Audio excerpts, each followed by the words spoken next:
Game of థ్రోన్స్‌లోని చాలా important characters ఉన్నా సరే, ఆర్య క్యారెక్టర్‌కి మాత్రం ఒక సెపరేట్ ఫ్యాన్ బేస్ ఉంటుంది. తను ఒక నోబుల్ హౌస్‌లో పుట్టినా సరే, అన్ని వసతులు ఉన్నా సరే, ఆర్య ఎప్పుడూ ఒక అండర్ డాగ్ లానే పెరుగుతుంది. అందరి స్టార్ కిడ్స్‌తో పోలిస్తే ఆర్య స్టోరీ ఫస్ట్ బుక్‌లోనే తలకిందులైపోతుంది. బుక్‌లోనే ఆర్యది చాలా interesting and adventurous story. TV షోలో చూపించినట్టు తను ఇంకా నో వన్ అవ్వలేదు. బుక్స్‌లోని తన ఒక కేవలం తన డైర్ వుల్ఫ్ అయిన నైమీరియాలోకే కాకుండా బ్రావోస్‌లో ఉన్నప్పుడు ఆర్య అక్కడున్న చాలా క్యాట్స్‌లోకి వర్క్ అవుతుంది. ఈ వీడియోలోని ఆర్య స్టోరీని ఎక్స్‌ప్లెయిన్ చేయబోతున్నాను.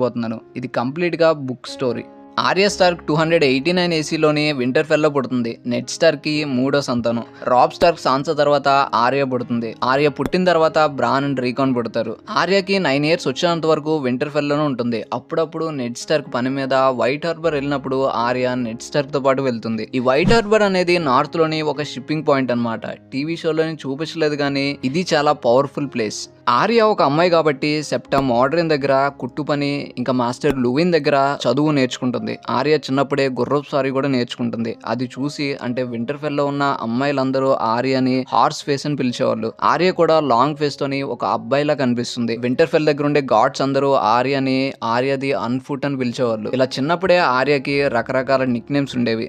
ఆర్యకి తన బ్రదర్స్ అందరిలోనూ జాన్ స్నో అంటే చాలా ఇష్టం. వింటర్ఫెల్లో ఉన్న క్రిప్ట్స్ లోని జాన్ స్నో తన సిబ్లింగ్స్ అందరినీ భయపడడానికి ట్రై చేసినప్పుడు ఆర్య మాత్రం భయపడేది కాదు. చిన్నప్పటి నుంచే చాలా ధైర్యంగా ఉండేది. తిరిగి ఆర్య అలా చేసినందుకు జాన్ స్నోని కొట్టేది. నెడ్ స్టార్క్ ఎప్పుడు నైట్ డిన్నర్ వింటర్ఫెల్లో ఉన్న హాల్లోని చేసేవాడు. తను కూర్చున్నప్పుడు తన పక్కనున్న సీట్ ఎప్పుడు ఖాళీగానే ఉంటుంది. వింటర్ఫెల్లోని అడ్వైజర్స్ కానీ సర్వెంట్స్ కానీ తన పక్కన కూర్చొని నెట్తోని మాట్లాడేవాళ్ళు. వాళ్ళు నార్త్ గురించి అక్కడ జరిగే విషయాల గురించి నెట్కి చెప్పేవాళ్ళు. వాళ్ళ దగ్గర కూర్చొని ఆర్య వాళ్ళు చెప్పే మాటలు వినడం అంటే ఆర్యకి చాలా ఇష్టం. వింటర్ఫెల్లో ఉన్న వాళ్ళందరూ ఆర్యని బాలేదనే చెప్పేవాళ్ళు. కానీ నెడ్ స్టార్క్ మాత్రం ఆర్య సేమ్ లియానా స్టార్క్ చిన్నప్పుడు ఎలా ఉంటుందో ఆర్య కూడా అలానే ఉందని చెప్పి ఆర్యకి చెప్పేవాడు. బ్రాన్ కూడా ఒక విషయంలోని లియానా స్టార్క్ ని చూసినప్పుడు తను సేమ్ ఆర్య లాగే ఉందని అనుకుంటాడు. Game of Thrones story start అయ్యేసరికి ఆర్యకి సరిగ్గా 9 ఇయర్స్ ఉంటాయి. ఆర్య అమ్మాయిలు నేర్చుకోవాల్సిన పనులన్నీ నేర్చుకుంటుంది. అలానే అబ్బాయిలు చేసే హార్స్ రైడింగ్, షార్ట్ ఫైటింగ్ అన్నా సరే తనకి చాలా ఇంట్రెస్ట్ ఉంటుంది. చిన్నప్పుడే తన లైట్ గా హైవే లీరియన్ కూడా నేర్చుకుంటుంది. ఈ క్వాలిటీస్ అన్ని ఆర్యలో ఉన్నాయని చెప్పి టీవీ షోలోని ఫ్యూ సెకండ్స్ లోనే మనకి ఎక్స్ప్లెయిన్ చేస్తారు. టీవీ షోలోని ఈ సీన్ ని మాత్రం చాలా బాగా రాస్తారు. ఇందులోని సాన్సా ఎలాంటిది, బ్రాన్ ఎలాంటి వాడు, జాన్ అండ్ క్యాటలిన్ కి వీళ్ళిద్దరి మధ్య రిలేషన్ ఏంటి, ఎవరికి ఎవరంటే ఇష్టం లేదు అనేది ఒక్క డైలాగ్ లేకుండా చాలా నీట్ గా చూపిస్తారు.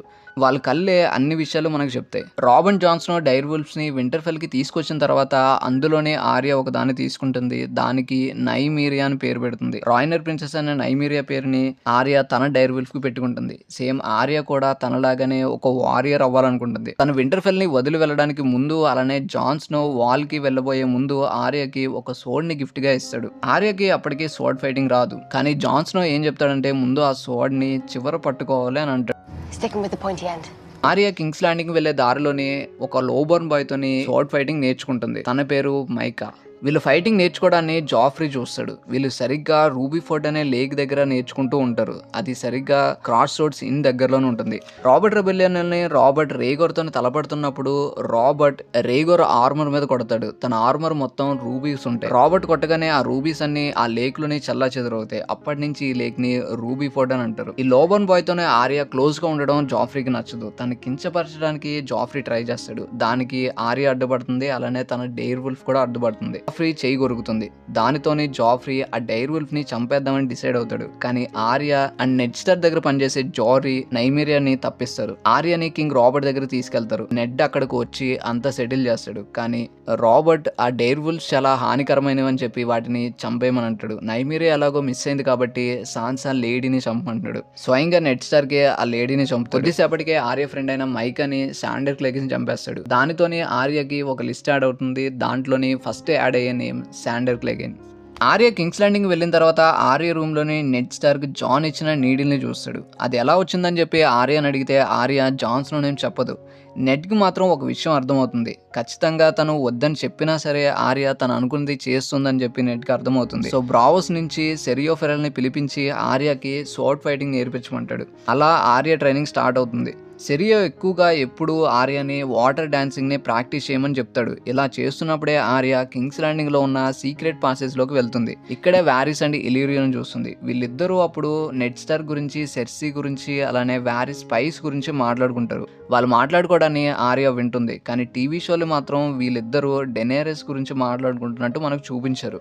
రాబర్ట్ చనిపోయిన తర్వాత ఆర్యని, సాన్సాని నెడ్ స్టార్క్ ఒక షిప్ ద్వారా నార్త్కి పంపిద్దాం అనుకుంటాడు. కానీ అప్పటికే పరిస్థితి చేయి దాటిపోతుంది. నెడ్ని, సాన్సాని కింగ్స్ ల్యాండింగ్లో వాళ్ళు కస్టడీలోకి తీసుకుంటారు. ఆర్య సెరియో ఫెరల్ ద్వారా అక్కడ నుంచి ఎస్కేప్ అవుతుంది. కానీ కింగ్స్ ల్యాండింగ్ దాటి వెళ్ళలేకపోతుంది. ఎందుకంటే అక్కడ ఉన్న గేట్స్ చాలా హెవీగా ఉంటాయి. అప్పటి నుంచి కింగ్స్ ల్యాండింగ్లో ఉన్న ఫ్లీ బాటంలోనే ఆర్య బతుకుతుంది. తను తినడం కోసం పావురాల్ని పట్టుకుంటుంది. నెడ్ స్టార్క్ చనిపోయిన తర్వాత నైట్స్ వాచ్ మెంబర్ అయిన యోరెన్ ఆర్యని కింగ్స్ ల్యాండింగ్ నుంచి బయటికి తీసుకెళ్తాడు. తర్వాత ట్విన్స్లోని రాబ్ స్టార్క్ ఫ్రేజ్ సపోర్ట్ కోసం ఓల్డర్ ఫ్రే తన కూతుర్లో ఒకరిని రాబ్ స్టార్క్ పెళ్లి చేసుకోవాలి, అలానే తన కొడుకుల్లోని ఒకరికి ఆర్యతో పెళ్లి చేయాలని చెప్పి క్యాట్లిన్ మాట ఇస్తుంది. సో ఇక్కడ 2 మ్యారేజ్ ప్రపోజల్ జరుగుతాయి. తర్వాత నుంచి ఆర్య లైఫ్ కంప్లీట్గా మారిపోతుంది. యోరెన్ ఆర్య హెయిర్ కట్ చేసి ఆర్య అని ఒక బాయ్ నేమ్ పెడతాడు. యోరెన్ ఆర్మీ మీద లానిస్టర్ సోల్జర్స్ గాడ్స్ ఐ దగ్గర అటాక్ చేస్తారు. అందులోని యోరెన్ చనిపోతాడు. అక్కడి నుంచి తప్పించుకున్న కొద్ది మందిలోని ఆర్య కూడా ఉంటుంది. తను తప్పించుకునే ముందు యోరెన్ దగ్గర ప్రిజనర్స్గా ఉన్న జాగన్ హగర్తో పాటు ఇంకొంతమందిని ఆర్య సేవ్ చేస్తుంది. తర్వాత వీళ్ళందరూ శాండర్ క్లేగన్ యొక్క బ్రదర్ అయిన మౌంటైన్ ఆధీనంలో ఉన్న ఒక విలేజ్లో ఉంటారు. వీళ్ళ దగ్గరికి లానిస్టర్ సోల్జర్స్ వచ్చి ఆర్య దగ్గర ఉన్న నీడిల్ని తీసుకుంటారు. ఆర్య అప్పుడు చాలా వీక్గా ఉంటుంది. హాట్ ఫైటింగ్ రాదు, అందుకే ఎవరిని ఎదిరించలేకపోతుంది. తను ఎప్పుడైతే ఇవన్నీ నేర్చుకుంటుందో, స్ట్రాంగ్గా మారుతుందో, తర్వాత వీళ్ళ మీద పగ తీర్చుకోవాలని చెప్పి ఒక లిస్ట్ తయారు చేసుకుంటుంది. ఆ లిస్ట్లోని నేమ్స్ వరుసగా యాడ్ అవుతూనే ఉంటారు. తర్వాత ఆర్య హారన్ హోల్లోని విల్లింగ్ టవర్లోని పనిచేస్తుంది. హారన్ హోల్లోని మొత్తం 5 టవర్స్ ఉంటే ఒక్కొక్క టవర్కి ఒక్కొక్క నేమ్ ఉంటుంది. ఇక్కడ తను రేప్స్ని, మర్డర్స్ని చూస్తుంది. బయట ప్రపంచం ఎలా ఉంటుందో తెలుసుకుంటుంది. కొన్ని రోజులకి ఆర్య దగ్గరికి జాగన్ హగర్ వచ్చి తనని సేవ్ చేసినందుకు 3 చంపుతానని ఆర్యతో అంటాడు. ఆర్య ఫస్ట్ చెప్పే నేమ్ చెస్విక్. ఇతను ఎప్పుడు ఫ్రీ ఫ్లోక్ని టార్చర్ చేస్తూనే ఉంటాడు. అందుకే అతని నేమ్ చెప్తుంది ఆర్య. 3 రోజుల తర్వాత అతను చనిపోతాడు. తర్వాత ఆర్య చెప్పే నేమ్ వీస్. ఇతను ఎప్పుడు ఆర్యని టార్చర్ చేస్తూనే ఉంటాడు. ఇన్ఫాక్ట్ ఆర్య పని చేసేది కూడా ఇతని దగ్గరే. తను ఎలా చనిపోయాడనే విషయాన్ని ఎవరికీ తెలియదు. చివరిగా 3వ నేమ్ చూస్ చేసుకునే ముందు ఆర్యకి ఇప్పుడు జాగన్ హగర్ మీద నమ్మకం వస్తుంది. ఖచ్చితంగా ఇప్పుడు ఒక ఇంపార్టెంట్ నేమ్ ని చూస్ చేసుకోవాలని ఆర్య అనుకుంటుంది. యాక్చువల్గా తన మైండ్లోనే టైవిన్ లానిస్టర్ నేమ్ చెప్పాలని ఉంటుంది. కానీ దానికి బదులుగా ఆర్య జాగన్ హగర్ నేమ్ చెప్తుంది. జాగన్ హగర్ వెంటనే తన నేమ్ ని వెనక్కి తీసుకోమంటాడు. కానీ ఆర్య హారన్ హోల్ నుంచి తన తప్పించమని జాగన్ దగ్గర కండిషన్ పెడుతుంది. సరిగ్గా అదే టైంకి హారన్ హోల్ ని లానిస్టర్స్ నుంచి స్టార్క్ సొంతం చేసి జాగన్ హగర్ ఆర్యని తప్పించి తను వెళ్ళిపోయే ముందు తన ఫేస్ ని మార్చుకుని ఆర్యకి ఒక కాయిన్ ఇచ్చి వలార్ మోర్కలిస్ అని అంటాడు. నువ్వు ఎప్పుడైనా బ్రావస్కి వస్తే ఈ కాయిన్ చూపించి వలార్ మోర్కలిస్ అంటే నా దగ్గరికి తీసుకొస్తారని ఆర్యతో చెప్తాడు. యాక్చువల్గా ఆర్య జాగన్ హగర్తో వెళ్ళిపోవచ్చు, కానీ తన ఫ్రెండ్స్ని కాపాడడం కోసం ఆర్య హారన్ హోల్లోనే ఉంటుంది. తర్వాత ఆర్య నైమీరియాగా పేరు మార్చుకొని రూస్ బుల్టన్ దగ్గర పనిచేస్తుంది. అప్పట్లోనే హారన్ హోల్కి లార్డ్ రూస్ బుల్టన్ అనమాట. టీవీ షోలో చూపించినట్టుగా ఆర్య టైవిన్ లానిస్టర్ దగ్గర పనిచేయదు. తను అక్కడ ఉండడానికి కారణం తన ఫ్రెండ్స్ అయిన గెన్రీ అండ్ హాట్ పైని కాపాడడం కోసం. ఇక్కడే ఆర్యకి రాబ్ స్టార్క్ ఓల్డర్ ఫ్రేక్ ఇచ్చిన మాట గురించి తెలుస్తుంది. రాబ్ మ్యారేజ్ తో పాటు ఆర్య మ్యారేజ్ కూడా అక్కడే కన్ఫర్మ్ అయిపోతుంది. తర్వాత ఆర్య రూస్ బుల్టన్ యొక్క గాడ్స్ ని చంపి అక్కడి నుంచి తప్పించుకుంటుంది. ఆర్య హారన్ హోల్ నుంచి తప్పించుకున్న తర్వాత తను నైమీరియాలోకి వర్క్ అవుతుంది. నైమీరియాతో పాటు ఇంకొన్ని ఉల్ఫ్స్ ని ఆర్య ఆ డ్రీమ్ లోని చూస్తుంది. తర్వాత వాళ్ళు బ్రదర్హుడ్ వితౌట్ బ్యానర్స్ ని కలుస్తారు. వాళ్ళు కలిసేది క్రాస్ రోడ్ ఇన్ దగ్గర. అక్కడే ఆర్యతో ఉన్న హాట్ పై క్రాస్ రోడ్ ఇన్ లోనే ఉండిపోతాడు. ఇంకా ఆర్య అండ్ గెన్రీ ఈ బ్రదర్హుడ్ వితౌట్ బ్యానర్స్ తోని కలిసి వెళ్తారనమాట. ఈ గ్రూప్ లో అప్పటికి బెరిక్ డండారియన్ ఉండడు. సో వీళ్ళందరూ కలిసి బెరిక్ డండారియన్ వెతకడానికి బయలుదేరతారు. ఫస్ట్ వీళ్ళు కలిసేది రాబర్ట్ రెబెలియన్ లో పనిచేసిన ఒక ఓల్డ్ నైట్ ని. అతను లేడీ ఆఫ్ లీవ్స్ ని కలవమని చెప్తాడు. ఈ లేడీ వైట్ హెయిర్ తో ఉంటుంది. రివర్లాండ్ లోని ఒక హిడెన్ విలేజ్ లో ఉంటుంది. ఎలనా ఫారెస్ట్ ఫస్ట్ మెన్ ని తప్పించుకోవడం కోసం ఇలాంటి టెక్నిక్స్ ని వాడేవారు అనమాట. ఎవరికి పడితే వాళ్ళకి ఈ హిడెన్ విలేజ్ కనిపించదు. ఈ విలేజ్ కి ప్రస్తుతం ఈ లేడీ లీడర్ గా ఉంటుంది. తను బెరిక్ డండారియన్ ఇంకా బతికే ఉన్నాడని చెప్పి ఈ గ్రూప్ కి చెప్తుంది. తర్వాత వీళ్ళు హై హీట్ కాసిల్ కి దగ్గరలోనే క్యాంప్ వేసుకున్నప్పుడు ఇక్కడ వాళ్ళకి గోస్ట్ ఆఫ్ హై హీట్ కనిపిస్తుంది. తను ఫ్యూచర్ ని చూడగలదు. ఇక్కడే వాళ్ళకి రెన్లీ బెరాథిన్ చనిపోతాడు, అలానే బేలోన్ గ్రేజేని ఒక ఫేస్లెస్ మ్యాన్ చంపేస్తాడు అని చెప్తుంది. బాలోన్ గ్రేజే ఎలా చనిపోతాడో మనకు చూపించరు. ఈరోన్ గ్రేజే ఒక ఫేస్లెస్ మ్యాన్ ని హైర్ చేసుకుని బాలోన్ ని చంపించేసినట్టు చెప్తారు. ఇంకా క్యాట్లిన్ స్టార్క్ చనిపోవడం మళ్ళీ తిరిగి బతకడం గురించి చెప్తుంది. తర్వాత ఆక్రోన్ హిల్ లోని రెవెల్లా స్మాల్ వుడ్ ని వాళ్ళు కలుస్తారు. తను ఆర్యని ఒక నోబుల్ లేడీగా తయారు చేస్తుంది. తర్వాత శాండర్ క్లేగన్ ని పట్టుకుని పెట్టుకున్నామని చెప్పి వాళ్ళకి తెలుస్తుంది. ఆర్యని బ్రదర్హుడ్ వితౌట్ బ్యానర్స్ ఉండే హైడ్ అవుట్ కి తీసుకెళ్తారు, అదే హాలో హిల్. ఇక్కడికి వెళ్ళిన తర్వాత శాండర్ క్లేగన్ కి బెరిక్ డండరియన్ కి ట్రయల్ బై కాంబాట్ జరుగుతుంది. ఇందులోనే శాండరే గెలుస్తాడు. ఆ ట్రయల్ బై కాంబాట్ లోని బెరిక్ డండరియన్ చాలా సార్లు చనిపోతాడు. చనిపోయిన ప్రతిసారి థోర్స్ ఆఫ్ మీర్ బెరిక్ ని బతికిస్తాడు. ఇలా నెడ్ ని కూడా బతికించొచ్చా అని చెప్పి ఆర్య అనుకుంటుంది, కానీ అలా కుదరదని చెప్పి వెంటనే ఆర్య తెలుసుకుంటుంది. హెన్రీ వాళ్ళతో ఉండిపోతాడు, కానీ ఆర్యని శాండర్ క్లేగన్ కి ఇచ్చి రాబ్స్టర్ దగ్గరికి సేఫ్ గా తీసుకెళ్లమని చెప్పి బెరిక్ డండరియన్ చెప్తాడు. ట్విన్స్ కి వెళ్ళిన తర్వాత అక్కడ రెడ్ వెడ్డింగ్ లోని అందరూ చనిపోయారని తెలుసుకున్న తర్వాత శాండర్ ఆర్యని వేల్ కి తీసుకెళ్దామని ఫిక్స్ అవుతాడు. తర్వాత ఆర్య మళ్ళీ తన డైర్ వుల్ఫ్ అయిన నైబీరియాలోకి వర్క్ అవుతుంది. ఈసారి తను రివర్లోని కొట్టుకుపోతున్న ఒక బాడీని చూస్తుంది. ఖచ్చితంగా అది క్యాట్లిన్ స్టార్క్ది. ఆర్య అండ్ శాండర్ క్లేగన్ మౌంటైన్స్ కింద ఉంటారు. వాళ్ళు వెళ్లాల్సిన ఐరీ మాత్రం మౌంటైన్స్ పైన ఉంటుంది. సో వీళ్ళు అక్కడికి చేరుకోవడం కష్టం కాబట్టి మళ్ళీ వెనక్కి తిరిగి వీళ్ళు క్రాస్ రోడ్స్ ఇన్ దగ్గరికి వస్తారు. శాండర్ ప్లాన్ ఏంటంటే ఆర్యని ఇప్పుడు రివర్లో ఉన్న బ్రెండెన్ టాలీకి అప్పచెప్దామని, కానీ ఇక్కడ లానిస్టర్స్ ఆర్మీని కలుస్తారు. వాళ్ళలోనే ఆర్య నీడిల్ లాక్కున్న అతను కూడా ఉంటాడు. శాండర్ క్లేగన్ ఆర్య వాళ్ళిద్దరితో ఫైట్ చేస్తారు. ఆర్య ఇక్కడే ఫస్ట్ టైం ఒక అతన్ని చంపుతుంది. అతన్ని చంపి తన నీడిల్ ని లాక్కుంటుంది. ఈ ఫైట్ లోనే శాండర్ కి చాలా గాయాలు. సాల్ట్ పెన్ దగ్గరలోకి వెళ్లేసరికి శాండర్ చాలా వీక్ అయిపోతాడు. ఇంకా తను ట్రావెల్ చేయలేకపోతాడు. సో తను వీక్ అయిపోతున్నాడు కాబట్టి ఆర్య ఆ రోజు నైటే శాండర్ ని చంపేద్దాం అనుకుంటుంది. ఎందుకంటే శాండర్ క్లేగన్ పేరు తన లిస్ట్ లో ఉంటుంది కాబట్టి. కానీ ఆర్యకి ఏమనిపిస్తుంది అంటే తను ఇప్పుడు చంపకపోయినా శాండర్ చాలా వీక్ గా ఉన్నాడు కాబట్టి ఎలాగైనా సరే తను చనిపోతాడు అని శాండర్ ని అక్కడే వదిలేసి వెళ్ళిపోతుంది. తర్వాత ఆర్య బ్రావోస్ కి వెళ్లి షిప్ దగ్గరికి వెళ్లి వలార్ మార్కలిస్ అని అంటుంది. ఆ ఓడ్ వెలీరియన్ భాషలో ఉన్నా సరే ఆర్యకి గుర్తుంటుంది, ఎందుకంటే తను ఈజీగా గుర్తుపెట్టుకోగలుగుతుంది. ఇంటర్ఫెల్లో ఉన్నప్పుడు అంతోకింతో ఆర్య వెలీరియన్ భాషను కూడా నేర్చుకుంటుంది. ఆర్య షిప్లోకి ఎక్కిన తర్వాత ఆ షిప్లో ఉన్న వాళ్ళందరూ ఆర్యను చూసి భయపడేవాళ్ళు. ప్రతి ఒక్కరు వచ్చి ఆర్య దగ్గర నేమ్ చెప్పేవాళ్ళు, ఎందుకంటే అందరూ తనని ఫేస్లెస్ మ్యాన్ అనుకుంటున్నారు. ఆర్యని హౌస్ ఆఫ్ అండైకి తీసుకెళ్లిన తర్వాత ఆర్యతోని ఒక ఓల్డ్ మ్యాన్ మాట్లాడతాడు. తన ఫేస్లెస్ మ్యాన్ అవ్వాలంటే ముందు తన థింగ్స్ అన్ని పడేయమని చెప్తాడు. ఆర్య అన్ని పడేస్తుంది, కానీ నీడిల్ మాత్రం తనతో పాటే ఉంచుకుంటుంది. ఇంకా బ్రావోస్కి వచ్చిన తర్వాత తను ఫస్ట్ చేసే పని బ్రావోసీ లాంగ్వేజ్ నేర్చుకోవడం. టీవీ షోలో చూపించినట్టుగా ఆర్య బ్రావోస్కి వెళ్ళగానే తిన్నగా జాగన్ హగర్ని కలవదు. యాక్చువల్గా ఆర్య బ్రావోస్కి వెళ్ళేసరికి జాగన్ హగర్ అక్కడ ఉండడు. తనకి వేరే మిషన్ వల్ల మళ్ళీ వెస్ట్రోస్ ఉన్న సిటిడెల్కి వెళ్తాడు. ఆర్య బ్రావోస్కి వెళ్ళిన తర్వాత ఒక ఓల్డ్ మ్యాన్ కలుస్తుంది. అతను ఒక ఫేస్లెస్ మ్యాన్. అతని ఐడెంటిటీ ఏంటో ఎవరికి తెలియదు. Arya house black and white లోకి వెళ్ళిన తర్వాత ఆర్యకి ఒక మిషన్ అప్పచెప్తారు. అది క్యాట్ ఆఫ్ క్యానల్స్ అనే ఒక పర్సన్ యొక్క ప్రతి మూమెంట్ ని ఆర్య అబ్జర్వ్ చేసేలా చేయమంటాడు. ఇక్కడే ఆర్య మెల్లమెల్లగా అబద్ధాలు చెప్పడం నేర్చుకుంటుంది. బ్రావోస్ లోని రోజు తిరగడం వల్ల అక్కడ ఒక నైట్స్ వాచ్ మెంబర్ ని చూస్తుంది. అలానే ఆర్య శామ్వెల్ టార్నీని కూడా కలుస్తుంది. ఒకరికొకరు పరిచయం చేసుకోరు, కానీ వీళ్ళిద్దరు కలుస్తారు. శామ్ కూడా తన బుక్ స్టోరీలోని బ్రావోస్ కి వెళ్తాడు. Arya house black and white లోని రోజు ఒక మిల్క్ తాగుతూ ఉంటుంది. అది తాగిన నెక్స్ట్ డే కి ఆర్యకి కళ్ళు పోతాయి. తను కంప్లీట్ గా బ్లైండ్ అయిపోతుంది. ఇది ఒక్క రోజులో జరిగింది కాదు, తను వచ్చినప్పటి నుంచి ప్రాసెస్ మెల్లమెల్లగా జరుగుతూనే ఉంది. ఆఖరికి ఆర్యకి కళ్ళు పోతాయి. ఆర్య బ్లైండ్ అయిన దగ్గర నుంచి హౌస్ బ్లాక్ అండ్ వైట్ దగ్గరే ఉంటుంది. ఇక్కడ నుంచి నైమీరియా సంబంధించిన డ్రీమ్స్ ఎక్కువగా రావడం మొదలు పెడుతుంది. ఎక్కువ సార్లు నైమీరియాలోకి ఆర్య వర్క్ అవుతుంది. ఇక్కడ నుంచి ఆర్య నరకం చూస్తుంది. తను ఎవరికి చెప్పుకోలేని బాధను చూస్తుంది. బ్రావోస్ లో ఉన్న స్ట్రీట్స్ లోని ఒక బెగ్గరగా పడుంటుంది. తను ఆర్య స్టార్క్ అనే విషయాన్ని మెల్లమెల్లగా మర్చిపోతుంది. మనీ కోసం, ఫుడ్ కోసం చాలా కష్టాలు పడుతుంది. మెల్లమెల్లగా చిన్న చిన్న విషయాలు వినటం మొదలు పెడుతుంది. అలానే వాటిని అర్థం చేసుకుంటుంది. అందులోని నిజమేదో అబద్ధమేదో తెలుసుకుంటుంది. ఎవరు నిజాలు చెప్తున్నారో ఎవరు అబద్ధాలు చెప్తున్నారో అర్థం చేసుకుంటుంది. మెల్లమెల్లగా అబద్ధాలు ఆడడంలోని ఎక్స్పర్ట్ గా మారుతుంది. ఇలా ఆర్య బ్రావోస్లో ఉన్న స్ట్రీట్స్లోని బెగ్గరగా బతుకుతున్నప్పుడు ఆర్య దగ్గరికి హౌస్ బ్లాక్ అండ్ వైట్ నుంచి ఒక అతను వస్తాడు. అతను రావడాన్ని ఆర్య గమనిస్తుంది. అతన్ని గుర్తుపడుతుంది. వెంటనే అతను ఆర్యకి తిరిగి మళ్ళీ తన కళ్ళు ఇస్తాడు. హౌస్ బ్లాక్ అండ్ వైట్ దగ్గరికి తీసుకుని వెళ్తాడు. యాక్చువల్గా ఆర్య తను రావడాన్ని గమనించడమే కాదు, యాక్చువల్గా అతన్ని చూస్తుంది. ఎందుకంటే ఆ స్ట్రీట్స్లోని ఒక బ్లాక్ క్యాట్ ఉంటుంది. దాంట్లోకి ఆర్య వర్క్ అవుతుంది. సో తన చుట్టూ ఏం జరుగుతుందో ఆర్య ఆ విధంగా తెలుసుకుంటుంది.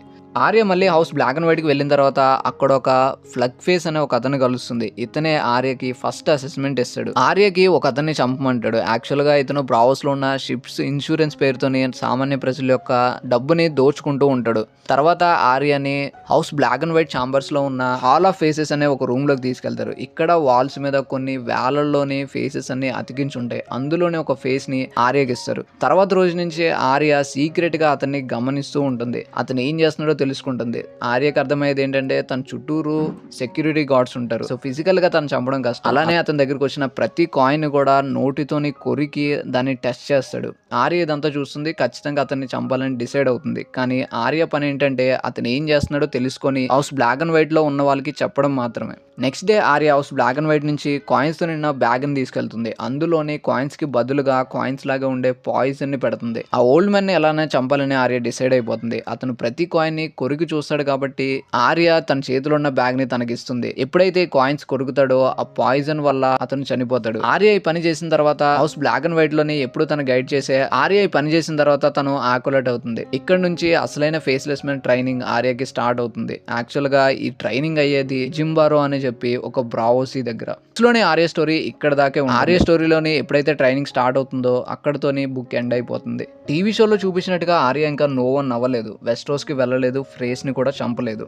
రాబోయే బుక్స్ లోనే ఆర్య ప్లాట్ లైన్ ఎలా ఉండబోతుంది? తను నిజంగానే వెస్ట్రోస్ కి వెళ్తుందా లేదా ఎప్పటికీ బ్రావోస్ లోనే ఉండిపోతుందా? తన లిస్ట్ లో ఉన్న వాళ్ళందరూ వెస్ట్రోస్ లోనే ఉన్నారు. వాళ్ళని చంపాలంటే ఆర్య ఖచ్చితంగా వెస్ట్రోస్ కి వెళ్లాల్సిందే. కానీ బ్రావోస్ కి వచ్చింది తను ఫేస్లెస్ అసాసిన్ గా మారడానికి, నో వన్ అవ్వడానికి. తను నో వన్ అవ్వాలంటే బ్రావోస్ లోనే ఉండాలి. తను నో వన్ అవ్వాలి అంటే పాస్ట్ లైఫ్ ని మర్చిపోవాలి. ఎప్పుడైతే ఆర్య తన పాస్ట్ లైఫ్ ని మర్చిపోతుందో తన రివెంజ్ ని కూడా మర్చిపోయినట్టే. అప్పుడు వెస్ట్రోస్ కి వెళ్ళడానికి తన దగ్గర ఏ రీజన్ ఉండదు. ఇవన్నీ ఆర్య ఎలా ఫేస్ చేస్తుంది? ఒకవేళ పాస్ట్ లైఫ్ ని మర్చిపోయి నో వన్ అయ్యిందని అనుకుందాం, కానీ అది జరిగే పాసిబుల్ లేదు. ఎందుకంటే జాన్ నీడిల్ ఆర్య దగ్గరే ఉంటుంది. సో నో వన్ అవ్వకుండా వెస్ట్రోస్ కి వెళ్తుంది అనుకుందాం. తను కానీ వెస్ట్రోస్ కి వెళ్ళాలని డిసైడ్ అయితే ఖచ్చితంగా నార్త్ లో ఉన్న వాల్ దగ్గరికి వెళ్తుంది. ఎందుకంటే తన బ్రదర్ అయిన జాన్ ని కలవడానికి. జాన్ అంటే ఆర్యకి చాలా ఇష్టం అండ్ తన ఫ్యామిలీలో బతికున్నది కూడా జాన్ ఒక్కడే. సరిగ్గా ఇదే టైం కి జాన్ కూడా వాల్ దగ్గర చనిపోయి ఉంటాడు. బుక్స్ లో ఉన్న హింట్స్ ని బట్టి చూస్తుంటే ఆర్య ఎప్పటికీ నో వన్ అవ్వలేదు అని చెప్తున్నాయి.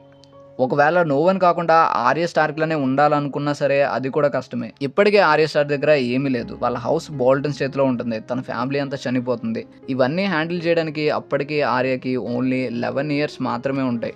ఎప్పుడైతే ఆర్య కింగ్స్ ల్యాండింగ్ నుంచి బయటకు వస్తుందో అప్పటి నుంచి ఆర్య లైఫ్ కఠినంగా మారుతుంది. ఎక్కడా ఒక చోట ఉండదు. కేవలం బ్రతకడం కోసం మాత్రమే తను ప్రయత్నిస్తుంది. ఇప్పుడు తన నార్మల్ లైఫ్ లోకి వెళ్ళలేదు, అలానే నో వన్ కూడా అవ్వలేదు. ఆర్య ఇప్పుడు ఏం చేస్తుంది?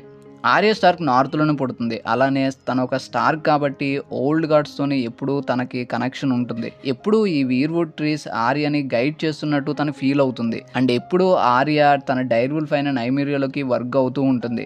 వుల్ఫ్ సౌండ్స్ అన్ని ఆర్యకి అర్థం అవుతాయి. అలానే ఆర్యకి ఆ వుల్ఫ్స్ అన్ని రెస్పాండ్ అవుతాయి. ఆర్య ఒకవేళ చనిపోతే తన సోల్ ఖచ్చితంగా నైమీరియాలోకి వెళ్తుంది. ఆర్యకి కేవలం వుల్ఫ్స్ తోనే కాకుండా క్యాట్స్ తో కూడా వర్క్ అవుతుంది. బ్రావోస్ లో ఉన్నప్పుడు చాలా క్యాట్స్ తోనే ఆర్య వర్క్ అవుతుంది.